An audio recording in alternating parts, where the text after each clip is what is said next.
श्री स्वामी समर्थ. आजच्या व्हिडिओमध्ये आपण रामरक्षाविषयी थोडक्यात माहिती बघणार आहे. तर शेवटपर्यंत व्हिडिओ नक्की बघा आणि आवडल्यास लाईक करा, शेअर करा आणि सबस्क्राईब करायला विसरू नका. आपल्या महाराष्ट्रात मनोभावे रामरक्षाचे पाठ केले जाते. तर सायंकाळी रामरक्षा वाचली जात असते. तर या रामरक्षामध्ये व्यक्तीच्या संरक्षणासाठी व उन्नतीसाठी केलेली प्रार्थना होय. रामरक्षा हे प्रभावी स्तोत्र असून कवचसुद्धा आहे, हे ठामपणे नमूद करावेसे वाटते. कवच म्हणजे आपले संरक्षण करणारे एक साधन आहे. आपले जीवन म्हणजे एक युद्धाचे मैदान आहेच. त्या मैदानावर अनेक कसरती कराव्या लागतात. त्या पार पाडण्यासाठी आपणास एखाद्या कवचाची गरज भासतेच. असे कवचाचे आपल्या भोवती संरक्षण असता आपल्या दैनंदिन जीवनात उपयोग होऊ शकतो. मनामध्ये विशिष्ट हेतू ठेवून ते उद्दिष्ट साध्य करण्यासाठी या स्तोत्राचा ठराविक आवर्तने करणे हे आजच्या काळाची गरज झालेली आहे. आपल्या जीवनात येणाऱ्या संकटाचा सामना करण्यास व येणाऱ्या अडचणींवर मात करण्याचे सामर्थ्य मिळतेच हे नमूद करावेसे वाटते. चांगला आयुष्याचा जोडीदार मिळण्यासाठी याचा उपयोग होऊ शकतो.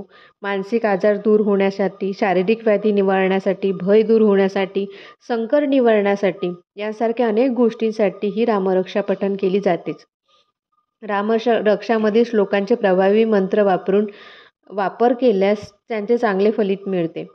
तर ते यामध्ये जे श्लोक क्रमांक 22, 23, 27, 33 आणि 38 यापैकी कोणताही श्लोक म्हटला तर आपल्या जीवनात येणाऱ्या संकटाचं निवारण करण्यासाठी मन खंबीर होऊन त्या संकटावर मात करते. आता श्लोक क्रमांक 12 याच्यामध्ये श्लोक क्रमांक 22 याच्यामध्ये काय दिलेलं आहे, तर हा श्लोक सतत म्हटल्यास स्नेहसंबंधी व कोर्टातील कामात यश मिळते.